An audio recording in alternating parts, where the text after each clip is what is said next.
Well, folks, some new news has broken about the layoff situation at Hasbro, and of course, that directly impacts Wizards of the Coast, which means that Dungeons and Dragons and Magic the Gathering are starting to feel the creative pinch. It's not just Mike Mearls who's out. There is a raft of creative people who have had the axe fall on them this season, and we're going to talk about that and look at a couple of articles today.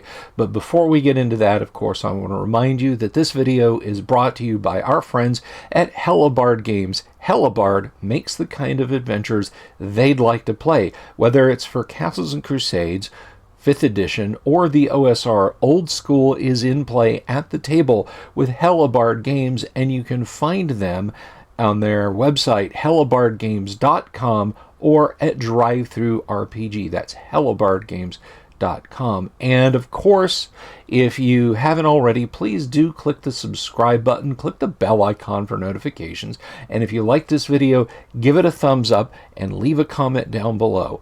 And I see all your comments, and even if I don't have the time to respond to them all, I do see them and read them, and I appreciate them. So with that said, let's go ahead and dive into this. Now, these are a few articles. One's from Dicebreaker, and we've got another couple here from GeekWire. But let's go ahead and jump into these, and I will link them below. And when we're done taking a look at these, of course, I will share my thoughts on the implications here. So let's go ahead and have a gander. So the first one is from Dicebreaker. This is from yesterday. D&D and Magic the Gathering designers, artists, and producers lose jobs among over 1,000 Hasbro layoffs, former devs confirm. Deep sweeping cuts to Toymaker staff include senior employees and at least one vice president. And this is from Chase Carter over there. Dozens of former workers for toy giant Hasbro took to social media to announce that they were amongst the 1,100 staff caught in a massive layoff on December 12th. In an internal memo, Hasbro CEO Chris Cox regretted eliminating staff so close to Christmas and called the drastic decision a lever we must pull to keep Hasbro healthy. Job losses were not limited to Hasbro's struggling toy and entertainment departments, as many artists, designers, product developers, and IT personnel within Wizards of the Coast announced on Twitter, Facebook, LinkedIn, and elsewhere that they had been laid off. And by the way, folks, I'm not calling it X. It's Twitter. You know it's Twitter. I know it's Twitter. But let's move on. WotC manages both Dungeons and Dragons and Magic the Gathering, two brands that have consistently earned solid profits for their corporate owner when everything else, Peppa Pig, Transformers, and Play-Doh, struggled in 4 consecutive financial quarters. While Cox's memo mentioned that the majority of the layoff notifications will happen over the next 6 months, several high-profile staff on the D&D and Magic the Gathering teams confirmed that job losses were affecting nearly every department within Hasbro's structure and targeted senior members, executives, and newer hires alike. And see, I remember comments in various places, various media, back when Hasbro laid off a bunch of folks at the beginning of the year, that, oh, well, this round of layoffs, these are just seasonal employees. This has got to be people in shipping and receiving and so on. Well, they dropped 900 then. They dropped 1,100 now. That's 2,000 employees, 20% of their staff. Yeah, it's not just seasonal hires and shipping and receiving people. Game designer Dan Dillon, who came to D&D 5e from Kobold Press 5 years ago, simply said, well, today was my last day at Wizards, not sure what's next. Senior developmental editor Eaton Bernstein also lost his job. Bernstein contributed to several major physical books in D&D's catalog, including the upcoming Quest for the Infinite Staircase and Vecna Eve of Evil, the last as lead editor. And after the last season of Stranger Things, of course, you better believe that Wizards of the Coast is leaning heavily into Vecna, so that they cut this guy really makes me scratch my head. Director of Studio Operations for D&D Digital, Wendy Despain, and D&D Beyond producer and host Amy Dullen confirmed that they were also laid off. Wizards of the Coast community manager Latia Jacques, and I apologize, I probably made a mess of that, who is still employed by Hasbro at this time, said they were losing the heart of their stream team. D&D's recently launched Fast channel largely relies on contracted workers, and the tabletop RPGs related live streams might soon follow suit. Layoffs stretched all the way to the top of departments and C-suite positions in some cases, showing that Hasbro's fat trimming knife searched deep into payroll to save costs heading into 2024. Michael Kelly, Vice President of Global Publishing at Hasbro, announced the end of his nearly 18 years with the company, while Larry Frum was cut from his role as Senior Communications Manager for all of Wizards of the Coast products. A strange loss amongst the 1100 is Megan Galbraith Donahue, who directed Magic the Gathering's Universes Beyond creative and production team. Universes Beyond has led to some of the most profitable and successful ventures for the trading card game, including the Lord of the Rings premiere set, Tales from Middle-earth, which sold absolutely gangbusters, Doctor Who and the upcoming Fallout, Final Fantasy VII, and Marvel Cinematic Universe crossovers. Galbraith Donahue attributed her layoff to the roll of the dice on LinkedIn, but also inferred that she did not see this coming. Now, I'm not a Magic player. You guys know me. First edition AD&D and original D&D and older tabletop RPG games is my jam. So that's a surprise to me. I mean, Lord of the Rings seems like a shoo-in for a fantasy card game, but Fallout, Final Fantasy VII, Marvel Cinematic Universe, and they somehow brought it all together and made it profitable, but the reward for that profit was that she lost her job. And this is Tristan Falcone says, to everyone at WotC getting cut today, and especially my fellow D&D team members, may your talent and passion be recognized and rewarded by the lucky teams that snatch you up. You are irreplaceable. To other studios, we are losing incredible folks. Scoop them up ASAP is Hasbro's loss. Clearly, they're not considered irreplaceable. Director of game design Mike Merles was also reportedly caught in the layoff dragnet. Co-leader of the team that created D&D 5e and contemporary mechanical foundations of the tabletop RPG, Merles lost plenty of goodwill with players and the public during his later years, and we talked about that in a video just a couple of days ago about Merles losing his job. Posts from affected workers continue to pour into social media streams, too numerous and widespread for one reporter to realistically document here, but they include art directors, software engineers, game designers, digital artists, analytics managers, and product developers for both D&D and Magic the Gathering. Digital and physical product teams were both hit, and the extent of the fallout remains to be seen.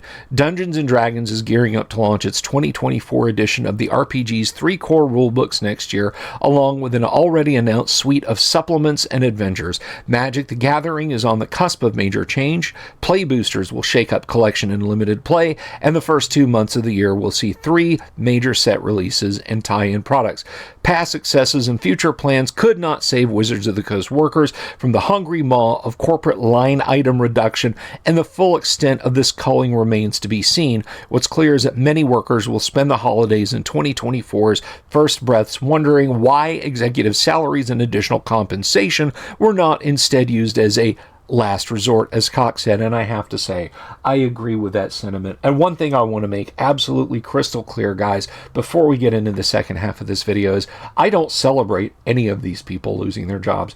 I might have disagreed with the direction they wanted to take D&D, but none of these people deserved to be fired just before Christmas. And something else I'm going to mention too is, none of the people responsible for OGL 1.1 seem to be on that list. None of the people responsible for sending the Pinkertons to a guy who YouTubed Magic the Gathering seem to be on that list. No, just creative people. So let's look at this next article here. I'm going to bring this one up. And this is from GeekWire. Hasbro laying off Wizards of the Coast staff is baffling and could lead to a brain drain.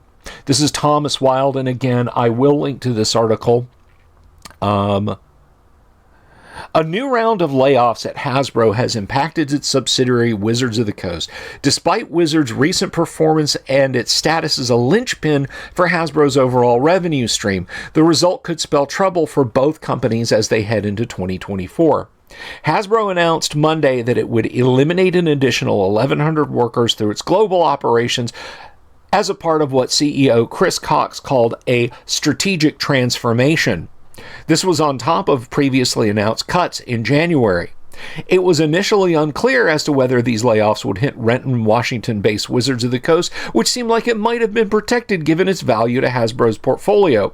As has been the case for the last couple of years, Hasbro's gaming endeavors led by Wizards of the Coast have been the only consistently profitable part of the company. In its most recent earning reports, Hasbro wrote that its toy and entertainment segments are both losing money, while its gaming segment's revenue grew by 40% in Q3 2023. Despite that success, reports this week indicate that at least 20 employees of Wizards of the Coast and its own subsidiaries had been laid off. Those affected, as per a list assembled by comicbook.com's Christian Hoffer, include Mike Merle's Magic the Gathering director and former Dungeons & Dragons creative director Amy Dolan, D&D Beyond host and producer Eaton Bernstein, D&D senior development editor Larry Frum, senior communications manager, and Bree Heiss, D&D art director. Some employees also opted, according to an internal memo from Cox, to voluntarily accept early retirement, so it was clearly a case of leave or we will fire you.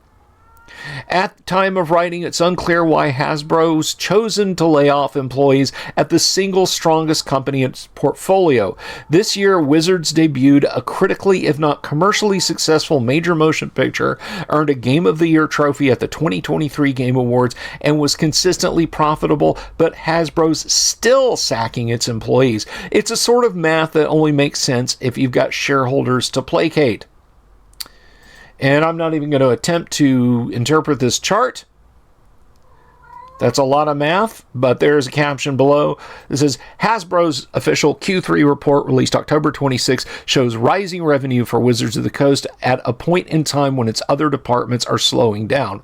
The dismissal at Wizards play into a disturbing trend across game development and related fields throughout 2023. Over 9,000 developers worldwide have been dismissed over the course of the year, as per independent tracker Video Game Layoffs. Since there are a couple of studio closures that aren't yet on VGL's list, that number could easily break the 10,000 mark by New Year's Eve. The traditional impacts of these sorts of layoff on video game studios has been to tank morale and destabilize the business. If overwhelming success can't protect your company from cuts, then the smart response from workers is to take your talents elsewhere. We've seen that happen in the Pacific Northwest with companies like Bungie, 343 Industries, and Amazon. On the other hand, Wizards of the Coast is in a unique position in its industry. While it does handle a lot of video game development right now, it just debuted the first project from its Texas studio Archetype at this year's Game Awards. Wizards dominates both collectible card games and tabletop RPGs. It's got competitors, but most of them have a fraction of the audience and visibility of Wizards' core franchises. Dissatisfied employees would seem to have nowhere to go but down. As of this year, however, that may be changing due to ongoing fallout from a recent controversy at Wizards. For those who are coming in late, a leaked report in January suggested that Wizards was looking into ways to abolish the open gaming license, a public copyright notice that it adopted in 2000 to allow third-party developers to make new material for Dungeons & Dragons. And of course, we've covered that extensively on this channel. You can check out all the previous videos that I did on that. We had news breaking almost every day, sometimes multiple times a day, about how bad that was. After a couple of weeks of controversy, Wizard reversed course on that decision, but not before it triggered a series of reactions from its competitors in the tabletop gaming space. Most notably, Redmond, Washington-based Paizo announced it was spearheading a coalition of companies that would create a new independent licensing agreement. The result, the Open RPG Creative License, ORC, was finalized in June and published on the website of Seattle law firm Azora Law. Paizo is an independent shop that's built its own tabletop business around the Pathfinder series, which itself began as a heavily modified version of an earlier version of D&D. While D&D has a massive lead in both player and population and brand recognition, Pathfinder is one of several competing products that got a huge boost in visibility after Wizards' short-lived attempt to revoke the OGL. Paizo's workforce also unionized in June. And folks, I'm here to tell you, that effort's not over. I don't believe it's over. You shouldn't believe it's over. And it goes on to mention for the last year, Paizo has been going out of its way to make itself look like a preferable alternative to Wizards of the Coast for both players and professionals. Its audience is growing rapidly thanks to dissatisfied D&D fans switching systems, and it's now a union shop in the same state as Wizards. With Hasbro's most recent round of layoffs, there's a real possibility we could see a brain drain from Wizards to Paizo and other independent shops in the Washington area, such as Kobold Press. Wizards has already has a packed schedule for D&D's 50th anniversary in 2024, with a big rules update and several new projects in the wings. It's positioned to have a good year. If Hasbro continues to treat Wizards this carelessly, however, it could bring D&D and Magic's current boom period to a sudden stop. And I don't disagree with that. And we've got one other from GeekWire here to take a look at. This is actually from a couple of days ago, and I think this probably just covers what we've already talked about. It just goes into employees at Renton, Washington-based gaming giant Wizards of the Coast were affected by a new round of layoffs at its parent company Hasbro. There have been additional headcount reductions. Multiple departments have been confirmed to be affected by the layoffs, including an art director and a game designer for Dungeons & Dragons. So this news here is a little bit stale, but it does kind of outline things, and I'm gonna link to it down below. But it also mentions as part of that, Hasbro plans to sell its interest in Canadian entertainment company Entertainment One, which produced its recent licensed films such as Snake Eyes and Dungeons & Dragons Honor Among Thieves. So they're cutting ties with the company that made their movie.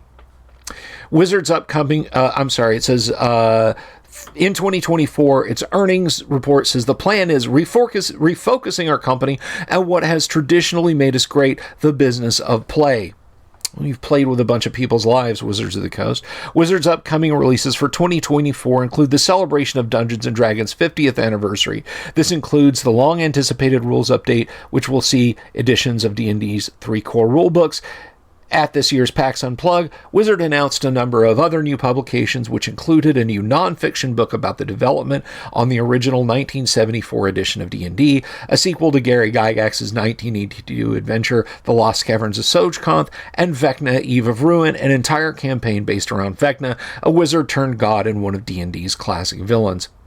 Hasbro also planned to reduce its real estate holdings and will exit its Providence, Rhode Island office space at the end of its lease in January 2025. It will continue to do business out of its offices in Pawtucket, Rhode Island. And Chris Cox's memo in there, I'm not going to give that the energy to read because, honestly, I think we can all see where this is heading. Now, to kind of wrap this up, guys, because this video is getting way long, I want to share some closing thoughts about this. You might think that this is just a bunch of just doom and gloom, clickbait nonsense for me. But one thing I can tell you is, if they're looking places to cut corners, if they're looking at things that they deem as moribund, anybody who's got any handle on licensing classic stuff, on handling the reproductions and so on, heck, the server costs to keep paying DriveThruRPG to host the D&D Classics area, they might eyeball that. And they might decide, well, who cares about a bunch of grognards, and just shut that off right away. It's not just people you don't like. There could be plenty of fine people in that company who love classic D&D and are now being shown the door. And if you think the body politic up there has been deaf to the desires of previous edition players. And 5th edition players, that includes you too. Because in 2024, you're done. You're donezo. All right? It'll be 6E, and you'll be the old grognards who are dragging the company down. So that's all of us, millions of D&D players who could be negatively impacted by this. Now, my personal opinion, my deep personal opinion, is that Wizards of the Coast is probably being primed to be sold. That, or Hasbro will fold itself completely into the Wizards of the Coast. But either way, it's not going to be good. It's going to be worse. But I want to know what you guys think. So please leave a comment down below. If you liked the video, give it a thumbs up. You don't necessarily have to like this news, but if you like the presentation and everything, do give it a thumbs up, guys. I do appreciate it. But, until then, all I can say is, thoughts, prayers, good wishes up to those who've lost their jobs, and just keep rolling with the old school and get your out of print stuff while you can. Peace.